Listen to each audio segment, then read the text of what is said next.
Polling తర్వాత పల్నాడు జిల్లా రాజకీయాలు ప్రకంపనలు రేపుతున్నాయి. అజ్ఞాతంలోకి వెళ్లారన్న ప్రచారాన్ని మాచర్ల ఎమ్మెల్యే పిన్నెల్లి రామకృష్ణారెడ్డి ఖండించారు.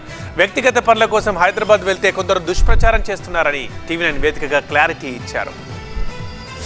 పల్నాడు జిల్లా మాచర్ల నియోజకవర్గంలో పోలింగ్ తర్వాత తీవ్ర ఉద్రిక్త పరిస్థితులు నెలకొన్నాయి. దాంతో మాచర్లలో 144 సెక్షన్ కొనసాగుతోంది. ఈ క్రమంలోనే మాచర్ల ఎమ్మెల్యే పిన్నెల్లి రామకృష్ణారెడ్డి అజ్ఞాతంలోకి వెళ్లారని ఊహాగానాలు వినిపించాయి.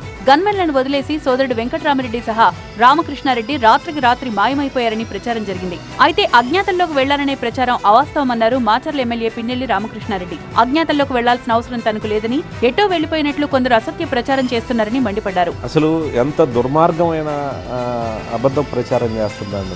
నేనెందుకు అజ్ఞాతంలో పోవాల్సి వస్తుంది? నా ఫోన్ లైన్లోనే ఉంది. అసలు ఈ గొడవలు కావడానికి మెయిన్ కారణం నారాయణస్వామి సిఐ 2 రోజుల ముందు పోస్టింగ్ తీసుకున్నాడు. ఇదిలా ఉంటే ఎన్నికల తర్వాత మాచర్లలో వైసీపీ టీడీపీ వర్గాల మధ్య దాడులు జరిగాయి. కారంపూడిలో వైసీపీ కార్యకర్తలు టీడీపీ కార్యాలయాన్ని దగ్ధం చేయగా వైసీపీ ఆఫీసుకు టీడీపీ శ్రేణులు నిప్పు పెట్టడంతో పల్నాడు రాజకీయం ఒక్కసారిగా భగ్గుమంది. ఈ 2 ఘటనలు ఏపీ వ్యాప్తంగా సంచలనం సృష్టించాయి. పల్నాడు జిల్లా హింసాత్మక ఘటనలపై కేంద్ర ఎన్నికల సంఘంతో పాటు ఉన్నతాధికారులు సైతం సీరియస్ అయ్యారు.